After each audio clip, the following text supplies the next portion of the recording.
September 12th, 1857, 8 p.m. Off the coast of South Carolina, in the middle of a hurricane, the SS Central America was sinking. 425 passengers clung to the rails as 30-foot waves crashed over the deck. Women clutched their children. Men pumped water from the flooding hold, knowing it was futile.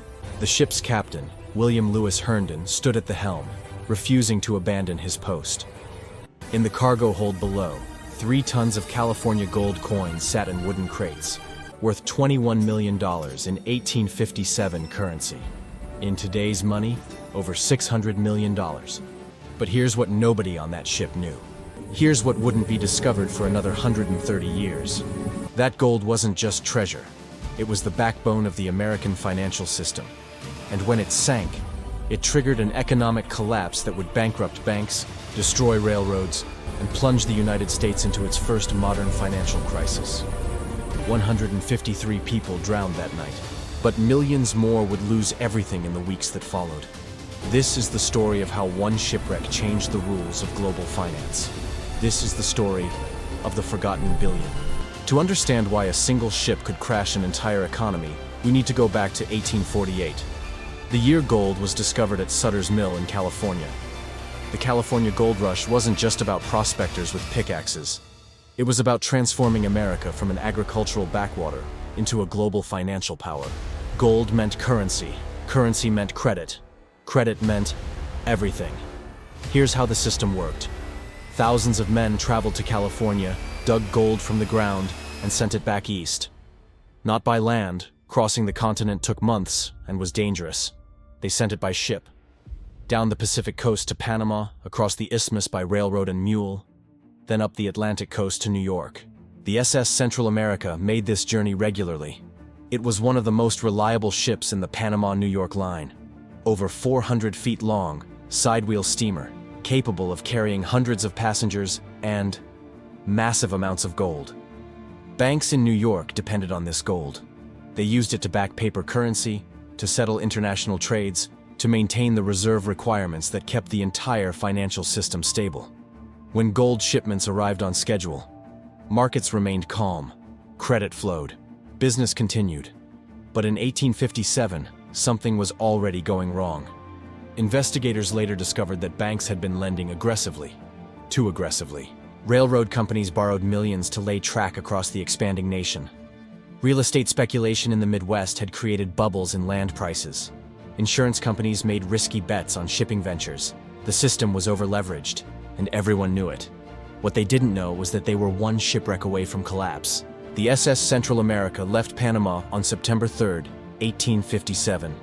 578 passengers, 30,000 pieces of mail, and in the hold, the gold. 3 tons of freshly minted coins. Double eagles, $20 gold pieces stamped with the image of liberty. But more than coins, gold bars, gold dust. The personal fortunes of miners who'd spent years in California and were finally going home rich. The voyage started normally. Calm seas, clear weather. Expected arrival in New York, September 12th. But on September 9th, the ship encountered a storm.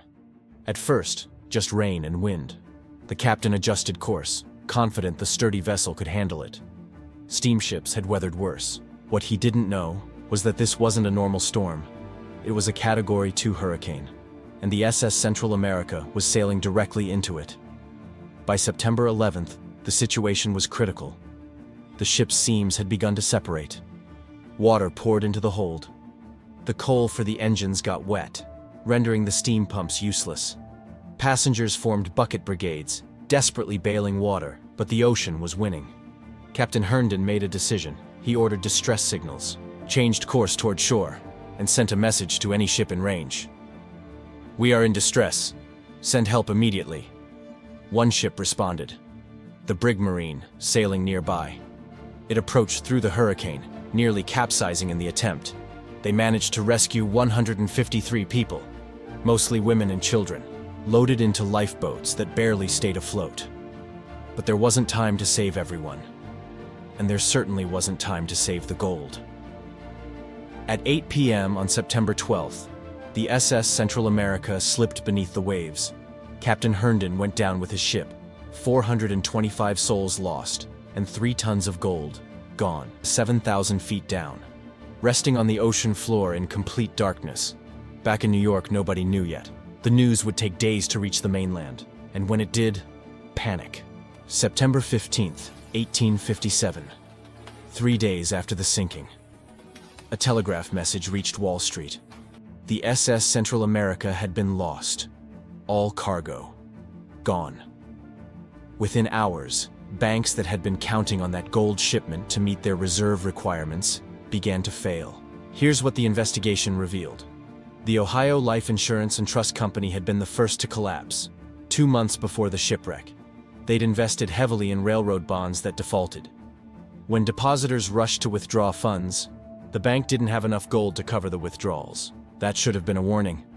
But banks kept lending, kept operating on thin margins, kept assuming the next gold shipment would arrive and stabilize everything. The SS Central America was supposed to be that shipment. When news of the sinking spread, depositors panicked. If one bank didn't have gold, maybe others didn't either. They rushed to withdraw their money. Bank runs swept through New York, then Philadelphia, then Boston. By October, over 1,400 banks had failed. Railroads went bankrupt. Factories closed. Unemployment soared. The stock market crashed by 20% in a single day. They called it the Panic of 1857.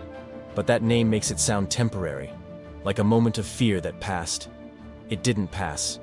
The recession lasted 18 months. It reshaped American finance. It proved that the gold standard, the system of backing paper money with physical gold, was fragile, dangerously fragile. And it raised a question that haunts economists to this day. What happens when the thing backing your entire economy disappears? Let me tell you about Tommy Thompson. He's not from 1857. He's from 1988. Tommy was an ocean engineer from Ohio. Brilliant, obsessive, and convinced he could find the SS Central America. For 130 years, the shipwreck had been lost. Multiple expeditions had searched. All failed. The Atlantic Ocean is vast. 7,000 feet is deep. The technology to search at that depth barely existed. But Tommy had something previous searchers didn't. Computers, side-scan sonar, and a theory. He spent years researching, studied weather patterns from 1857, analyzed ocean currents, read survivor testimonies from the Marine, calculated where the ship would have drifted as it sank. In 1988, he found it. The wreck site was pristine. At 7,000 feet, there's no light, no oxygen, no organisms to decay wood.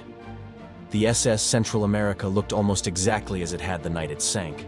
Masts intact, side wheels still attached, and scattered across the ocean floor, gold coins. Thousands of them, glinting in the lights of Thompson's underwater robots.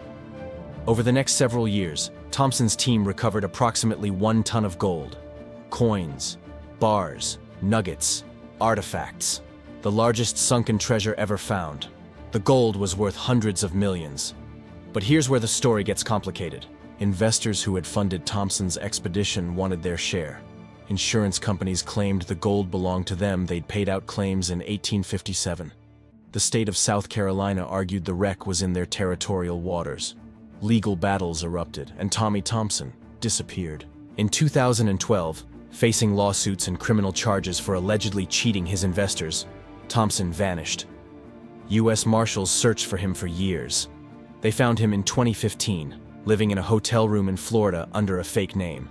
He was arrested, convicted of civil contempt, and when the judge asked him where the rest of the gold was, because only a fraction of what he'd recovered had been accounted for, Thompson claimed he didn't remember.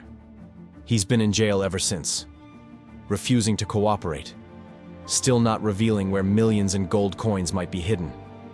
The man who solved a 130-year-old mystery became a mystery himself. But here's what most people don't know. The real twist in this story isn't about Tommy Thompson or missing gold coins. It's about what happened after the Panic of 1857. When investigators analyzed the financial collapse, they discovered something disturbing. The amount of gold that sank with the SS Central America shouldn't have been enough to crash the entire economy. $21 million in gold was significant. But American banks collectively held much more than that in reserves. The loss should have been absorbed. Markets should have remained stable. So why didn't they? Because the gold itself wasn't the problem. The problem was confidence. The financial system in 1857 ran on trust. Trust that banks had enough gold. Trust that paper currency was backed by something real. Trust that when you deposited money, you could withdraw it. The SS Central America's sinking shattered that trust. Not because the gold was gone, but because it revealed how fragile the system was. How dependent everything had become on regular shipments. How one disruption could cascade into total collapse. Financial historians later calculated that the Panic of 1857 marked a turning point. Before the shipwreck, America's economy was gold-based but regionally fragmented. After the panic, lawmakers realized they needed something different. They needed a national currency, federal oversight, a central bank that could inject liquidity during crises instead of waiting for ships to arrive from California. In 1863, Congress passed the National Banking Act. In 1913, they created the Federal Reserve. Both reforms trace their origins to the lessons learned from the SS Central America. One shipwreck changed the architecture of American finance. Today, we don't back our currency with gold anymore. We abandoned the gold standard in 1971. Money is now an idea, a collective agreement, a system of trust maintained by central banks and governments. Some people call this progress, others call it dangerous. But here's what the SS Central America teaches us. It doesn't matter what backs your currency, gold, government promises, or blockchain technology. What matters is whether people believe in it. The Panic of 1857 wasn't caused by missing gold. It was caused by fear, by the sudden realization that the system everyone trusted could fail. And that fear is still with us. In 2008, we experienced another panic. Not because of a shipwreck, but because of mortgage-backed securities and over-leveraged banks. Different mechanism, same result. Trust evaporated. Credit froze. The economy collapsed. In 2020, when COVID-19 hit, governments printed trillions of dollars to stabilize markets. No gold required. Just confidence that the system would hold. The SS Central America is still down there, 7,000 feet below the Atlantic.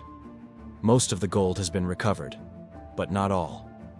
Estimates suggest millions in treasure remain scattered across the ocean floor. Tommy Thompson, the man who found it, is still in jail, still refusing to reveal where he hid the gold he recovered, still clinging to his secrets. And the lesson of the shipwreck remains relevant. Our financial systems are always one disaster away from collapse, not because of what backs them, but because of whether we believe they'll survive the storm. September 12, 1857. 425 people drowned.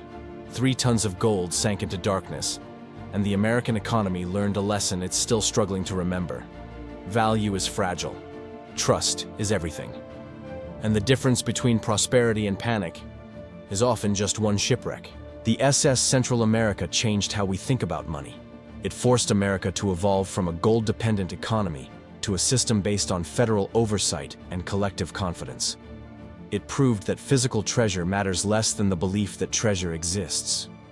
Today, our financial system is more complex, more abstract, more dependent on computers and algorithms than on ships carrying gold.